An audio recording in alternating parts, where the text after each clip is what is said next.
Hello friends, అందరూ బాగున్నారా? నేనైతే దేవుని దయ వల్ల చాలా బాగున్నాను. ఈ వీడియోలో బెంగాలీ వాడు హుస్సేన్, అలాగే నేపాలీ వాడు షాహిద్, వీళ్ళిద్దరూ కూడా ఇంటికి వెళ్తున్నారు. సో వాళ్ళని ఎయిర్పోర్ట్కి తీసుకెళ్ళి వాళ్ళని డ్రాప్ చేసే వరకు కూడా అక్కడ మాకు చాలా ఇన్సిడెంట్స్ జరిగినాయి. సో ఇవన్నీ కూడా ఈ ఫుల్ వీడియోలో అయితే మీరు చూడొచ్చు. ఇక్కడి నుంచి ఇంటికి వెళ్ళేటప్పుడు ఎన్ని ప్రాబ్లమ్స్ ఉంటాయి, ఎన్ని ఫేస్ చేయాల్సి ఉంటుంది అనేది మీరు ఈ వీడియోలో చూడొచ్చు, కంప్లీట్ వీడియో. సో చూడండి, నచ్చితే లైక్ చేయండి, షేర్ చేయండి, సబ్స్క్రైబ్ కూడా చేసుకోండి. हुसैन क्या क्या खरीद किया? भाई हम मुल्क जा रहा है, इसके लिए सामान खरीद किए। दिखाओ थोड़ा क्या क्या ये देखो चॉकलेट वगैरह है, ओके, वो वॉच है, फिर ये ऑयल है, ऑलिव ऑयल, ये चॉकलेट है बच्चा के लिए, ये चॉकलेट है बच्चा के लिए, घर के लिए मसाला है, ये बाबा के लिए आतुर का बॉक्स है, माशाल्लाह, ये साली के लिए वॉच है। ओके, मसाला आइटम्स మొత్తం యాలకులు, చాక్లెట్స్, बहुत कुछ सामान बहुत कुछ है। हमारा दूसरा रूम में है, हमको 50 किलो सामान है भाई, माशाल्लाह। पूरा अभी सफर जाने के लिए इंशाल्लाह। Okay okay. माँ हुसैन गढ़ दीदी, हुसैन तुम्हारा है ना ये दोनों? हाँ मेरे तो हाँ, एमडी अमीर हुसैन एमडी है तुम? अय्यो। और ये शाहिद का है। क्या देख रहे हैं? ऐसे वीडियो आदमी निकलता है पागल। और ये भी जाता है शाहिद। Bye bye. किधर है? हम है ना भाई, रेडी है? हाँ रेडी है। चल भाई नया नहीं है, ఎలా వెళ్ళిపోయేది? Just friend, I will go to Nepal. I'm go to Bangladesh. Okay, quickly come back. इंशाल्लाह इंशाल्लाह कुछ Okay. Come back. వెళ్ళా ఎయిర్పోర్ట్కి వెళ్తాం ప్రస్తుతానికి. ఈ బండిలో వెళ్తాం అనమాట, మొత్తం అందరూ వెళ్ళిపోతాం. గులాం గులాం భాయ్, బాయ్ ఫిరోజ్ భాయ్, హాయ్ బోలో నా. हाय సామాన్లు మొత్తం అంతా ఎట్టేశారు. हम किधर है? సబర్ కరో నా భాయ్. ఆనంద్ బ్రో, ब्रो ఎక్కడ? इधर नाना ब्रो शाहिदो ఇక్కడ अभी है जा रहे भाई, जा रहे। बाय बाय कतार। మొత్తానికి అందరం కారు ఎక్కేసి వెళ్తుండగా మధ్యలో ఏమన్నా డ్రింక్ తాగుదామని చెప్పేసి ఉకూత్ పెట్రోల్ స్టేషన్ దగ్గర అయితే ఆగామన్నమాట. ఆగి మెరిండా అయితే తీసుకున్న అందరూ చక్కగా డ్రింకులు తాగి తాతీగా అయితే మళ్ళీ అక్కడి నుంచి అయితే బయలుదేరాం అనమాట. రస్నా కాదు, మెరిండా బాగుంది, చాలా బాగుంది, చాలా బాగుంది, जाओ भाई हुसैन చాలా బాగుంది. చాలా బాగుంది। कैंसिल हो जाएगा फिर చాలా బాగుంటుంది. भाई जल्दी करो, మళ్ళీ చెప్పరా? मुश्किल नहीं है, कल तुम्हारा पैसे से टिकट खरीद करके जाओ। సही बात. सही बात है ना? एक रियल चाय पे राजू आई लव यू। जनरी దింపినా కదా. ఇంకా డ్రింక్స్ అయితే తాగేసి అక్కడి నుంచి అయితే మళ్ళీ ఎయిర్పోర్ట్కి అయితే బయలుదేరాం అనమాట.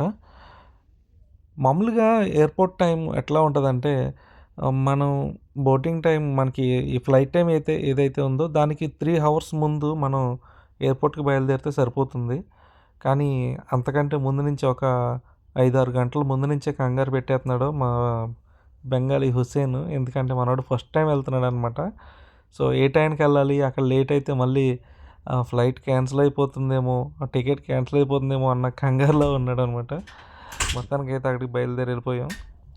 ఇంకా ఏదో అంటారు కదా, కంగారు పడితే పనులు సరిగ్గా అవ్వవు అని చెప్పేసి అంటారు కదా, అలాగే జరిగింది. మా వాళ్ళు కంగారుకి తగ్గట్టుగానే మేము ఎయిర్పోర్ట్ దగ్గరికి అయితే వచ్చాం. కానీ ఎయిర్పోర్ట్ దగ్గర మేము కార్ పార్క్ చేసుకోవాలి. ఫస్ట్ పార్క్ చేసుకున్న తర్వాత అప్పుడు మేము ఎయిర్పోర్ట్ లోపలికి వెళ్ళాలి.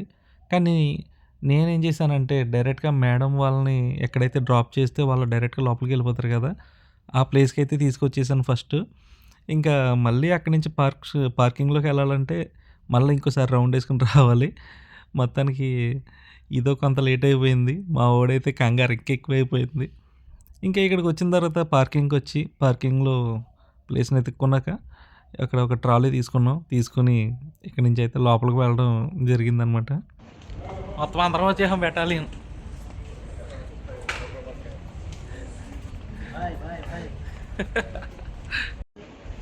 जाता है इंशाल्लाह छोड़ के जाता है नहीं छोड़ के क्यों जाएगा तुमको लेके जाएगा लेके जाओ हमको भी लेके जाओ फोटो के लिए कितना तैयारी हो जाते तुम पार्टी देने के लिए तो बहुत है तुम निकलेगा ఇంకా పార్కింగ్ చేసిన తర్వాత లగేజ్ తీసుకుని లోపలికి వెళ్ళేటప్పుడు మా ఈ జర్నీ చేసి ఇద్దరు కూడా చాలా టెన్షన్తో ఉన్నారు. మా వాళ్ళు ఫేసులు చూడండి ఎంత టెన్షన్గా ఉన్నారు. ఏం జరుగుతుందో, ఎప్పటికి వెళ్తామో, ఇదంతా ప్రాసెస్ ఎప్పటికి అవుతుందో అన్న టెన్షన్లో అయితే ఉన్నారనమాట. పైన పవరాలు చూడండి, ఇవన్నీ ఫేకే, రియల్ కాదు. డిస్ప్లేకి పైన బెల ఇచ్చారు కదా, ఒరిజినలా? ఈ ఎయిర్పోర్ట్ లోపలికి వచ్చిన తర్వాత ఇక్కడ వెయింగ్ మిషన్ దగ్గర మనం కిలోస్ అయితే ఎంత ఉన్నాయో చెక్ చేసుకోవాలి మన లగేజ్. ఎందుకంటే మనకి ఎంతైతే లిమిట్ ఇచ్చారో దానికి ఎగ్జాక్ట్గా ఉండాలి. అంతకంటే ఏమాత్రం ఎక్కువ ఉన్నా అమౌంట్ పే చేయాలన్నమాట. హుస్సేన్కి అయితే మాత్రం ప్రతిదీ కూడా కరెక్ట్గానే పెట్టుకున్నాడు. ఎందుకంటే 45 కిలో ఇచ్చారు, 45 కిలో ఎగ్జాక్ట్గా వచ్చింది. ఒక 400 గ్రామ్స్ అయితే ఎక్కువ వచ్చింది. అదైతే పెద్ద ఏం పర్వాలేదు, కానీ కిలోలు ఉంటే కనుక ఖచ్చితంగా అమౌంట్ పే చేయాల్సి ఉంటుంది. కాబట్టి మనోడైతే పర్ఫెక్ట్గా ఉంది, నో ఎనీ ప్రాబ్లం అనమాట. కానీ నేపాలీ వాడు మన షాహిద్కి మాత్రం కొంచెం లగేజ్ అయితే ఎక్కువైపోయిందని బోర్డింగ్ పాస్ దగ్గరికి వెళ్ళి అక్కడి నుంచి అయితే వచ్చాడు. మళ్ళీ లగేజ్ ఎక్కువగా ఉందని మెయిన్ లగేజ్కి అయితే కొంచెం అమౌంట్ పే చేశాడు, ఎందుకంటే ఒక 2 కిలోస్ ఎక్కువగా ఉందని. అలాగే ఈ హ్యాండ్ బ్యాగ్ 7 కిలో వరకు ఇస్తారు, 8 కేజీస్ అయినా పర్వాలేదు అన్నారు. కానీ మనోడికి ఏకంగా 14 కేజీలు ఉన్నదంట ఈ బ్యాగ్. ఇంకా చేసేదేం లేక మళ్ళీ బ్యాగ్కి వచ్చాడు. మళ్ళీ వాటిని తీసి కొంచెం తగ్గించి అప్పుడు లోపలికి పంపించాం. సామాన్లు బరువు ఎక్కువైపోయి ఏమన్నా తీసి పడేస్తే కనుక వాటిని ఇలాగ చారిటబుల్ ట్రస్ట్కి అయితే ఇచ్చేస్తున్నారు వీళ్ళైతే. ఇంతకుముందు అయితే అలా చేసేవారు కాదు, కానీ ఇప్పుడైతే చారిటబుల్ ట్రస్ట్కి అయితే ఇస్తున్నారు. నెక్స్ట్ వచ్చేసి ఈ బాక్స్ ర్యాపింగ్ చూస్తున్నారు కదా, నైలాన్ ర్యాపింగ్. సో ఇదేంటంటే కొత్తగా కానూన్ పెట్టారని చెప్పారు. ఈ నేపాలీ వాళ్ళకైతే ఖచ్చితంగా ఇది చేయించకపోతే కనుక అలౌడ్ అయితే ఉండదు బ్యాగ్ అని చెప్పేసి అయితే చెప్తున్నారు. మరి ఇండియా వాళ్ళకైతే నేనైతే వినలేదు, కానీ ఈ విషయం నేపాలీ వాళ్ళు మాత్రం కంపల్సరీగా ర్యాపింగ్ చేసుకోవాలనేసి అయితే చెప్పారనమాట. సో వీటిని ఇంటి దగ్గరే మనం చేసుకోవచ్చు, ఆ నైలాన్ మనం కొనుక్కొని తక్కువలో అయిపోతుంది, లేదంటే ఇక్కడ ఎక్కువ అవుతుంది అనమాట. హుస్సేన్కి అయితే కనుక ఈ లోపల బోర్డింగ్ పాస్ కంప్లీట్ అయిపోయింది. చాలా సంతోషంతో బయటకు వచ్చాడు సెండ్ ఆఫ్ ఇవ్వడానికి. ఇందక్కడి దాకా చాలా టెన్షన్తో ఉన్నాడు, ఏమవుతుందో ఏంటి అనేసి. ఈ బోర్డింగ్ పాస్ కంప్లీట్ అయ్యాక కొంచెం టెన్షన్ తగ్గింది మనోడికి. ఇంకా మనకి సెండ్ ఆఫ్ ఇవ్వడానికి అయితే వచ్చాడు. మనోడు చాలా సరదాగా ఉంటాడు మా అందరితో కూడా. మనోడు వెళ్ళిపోతున్నాడంటే చాలా మిస్ అవుతున్నాం మనోడిని అయితే. ఏది ఏమైనా ఇక్కడ వేరే దేశస్తులతో 2-3 సంవత్సరాలు గడుపుతాం. ఇక్కడ ఎన్ని గొడవలు పడినా, ఎంత ఎలాగా ఉన్నా సరే వాళ్ళతో పాటే మళ్ళీ ఉదయాన్నే లేచి వాళ్ళ మొహమే చూడాలి, వాళ్ళతో పాటే మళ్ళీ కలిసి పని చేయాలి. కాబట్టి ఇంకా నిన్న జరిగిన గొడవని రేపటికి గుర్తుపెట్టుకోకుండా కలిసిమెలిసి పని చేసుకుంటూ ఉంటాం. ఈ బయట దేశంలో ఉన్న వాళ్ళందరికీ ఈ విషయం తెలుసు. మొత్తానికి అయితే హుస్సేన్తో సెండ్ ఆఫ్ ఇవ్వడం అయితే కంప్లీట్ అయిపోయింది. ఈ లోపల షాహిద్ వచ్చాడు. షాహిద్ కూడా బోర్డింగ్ పాస్ అయిపోయింది, కాకపోతే లగేజ్ చాలా తగ్గించేసి ఆ బోర్డింగ్ కంప్లీట్ చేసుకుని వచ్చాడు. కాకపోతే మేము ఏం చేసామంటే మనోడికి కావాల్సిన లగేజ్ని ఏదైతే తగ్గించామో అవి కూడా మనోడు బ్యాగ్లో పెట్టి మరలా లోపలికి అయితే పంపించేసాం. మనోడు కూడా ఫుల్ హ్యాపీ అనమాట. 2 बजे रात को सामान उठाने के बाद भी भाई अभी तुम्हारा नेपाली आदमी चले गया, क्या करेगा भाई? इंशाल्लाह हमारा भी टाइम आएगा 3 महीना बाद. 3 महीना बाद में तुम भी जाएगा? लाज जरूर जाएगा. అన్న మీ టీమ్మేట్ వెళ్ళిపోడు, చాలా ఫీల్ అవుతున్నాను బ్రో. అయ్యో చిన్న इधर है ना लेफ्ट. సరే మీ టీమ్మేట్ వెళ్ళిపోడు ఇప్పుడు అలాగరా? మాకు తలపొడ తగ్గింది, మాట్లాడుతూ ఉంటారు లేకపోతే బాధగా లేదు నీకు? నాకైతే బాధగా లేదు, చాలా హ్యాపీగా ఉంది. చాలా హ్యాపీగా ఉందా? ఆనందంగా ఉంది. చాలా పాపం హుసేన్ सामान ज्यादा हो गया, देखो इसके लिए बंद करने के लिए, पैकिंग करने के लिए लेके आते हैं हम लोग। क्या है क्या है फिर बोलो सामान ज्यादा कमती होने के बाद Okay. डालते निकालते फिर पैकिंग करते हैं। అచ్చా సామాన్లు ఎక్కువైనా మళ్ళీ తక్కువైనా కొంచెం మార్చుకో అదే సామాన్లు ఓపెన్ చేసి మళ్ళీ ప్యాకింగ్ చేయడానికి తీసుకొచ్చేది అది హుసేన్ देखो हमारा भाई बोलते हैं खुशी है तुम जाए गिया बोल के కింద ఉన్న వాళ్ళందరూ వచ్చిన వాళ్ళు ఎయిర్పోర్ట్ నుంచి ఏంటి ఇక్కడ ఖతర్ వచ్చిన వాళ్ళు అనమాట నా కోసం లిఫ్ట్ ఆపర్ మా వాళ్ళు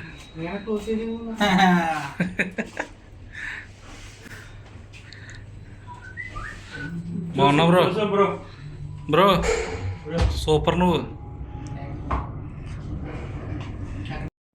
ఇంకా వాళ్ళని అక్కడ వాళ్ళ లోపలికి వెళ్ళిపోయిన తర్వాత మేమైతే ఇంకా పార్కింగ్కి అయితే వెళ్తున్నాం కార్ దగ్గరికి.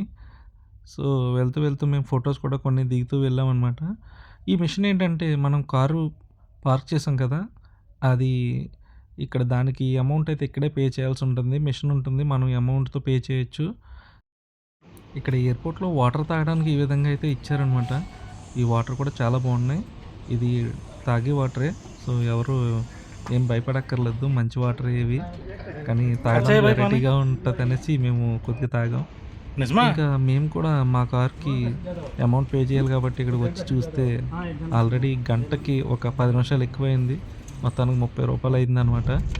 ఇక్కడ కార్ పార్క్ చేసినందుకు చాలా ఎక్కువ అమౌంట్ అయితే ఇక్కడ ఛార్జ్ చేస్తారు. ఒక గంటకి 15 రూపాయలు. గంట దాటి ఒక 10 నిమిషాలు మాత్రమే ఎక్కువైంది, దానికి 30 రూపాయలు తీసుకున్నారు ఇక్కడ. 11:40 వచ్చాం మనం.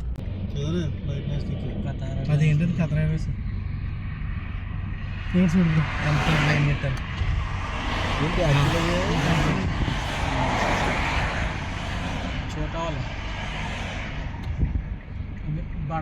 సో ఎయిర్పోర్ట్ నుంచి మేము కర్నేష్ రోడ్ మీదుగా వెళ్దామని అయితే ఇటు సైడ్ వస్తున్నాం అనమాట.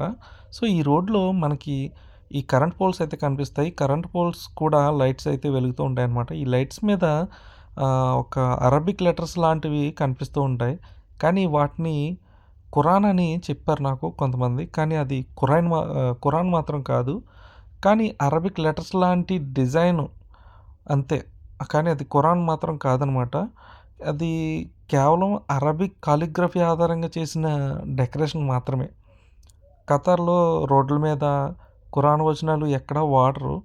ఇది ఖతార్లో యొక్క సంస్కృతి మరియు అందాన్ని చూపించే ఒక ఆర్ట్ డిజైన్ మాత్రమే అన్నమాట.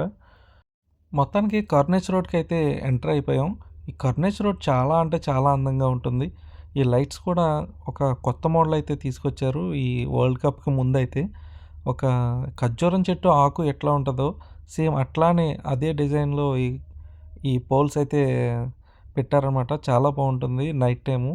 ఈ అరబ్ దేశాలన్నీ కూడా మార్నింగ్ కంటే కూడా నైట్ ఎక్కువగా బాగుంటుంది, ఎందుకంటే కలర్ఫుల్ లైటింగ్స్తో చాలా అందంగా ఉంటుందన్నమాట.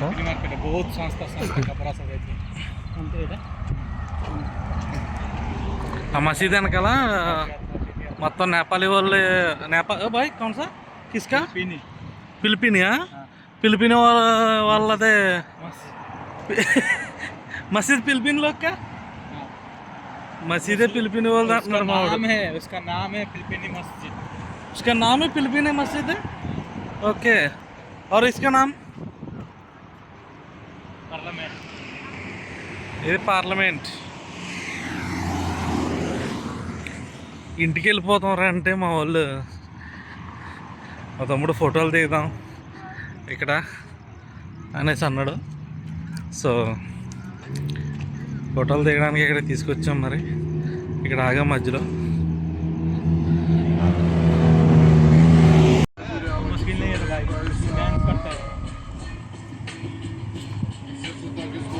చూసారు కదా. మొత్తానికి ఈ విధంగా మా ఎయిర్పోర్ట్కి వెళ్ళి వచ్చి జర్నీ అంతా ఈ విధంగా అయితే జరిగిందనమాట.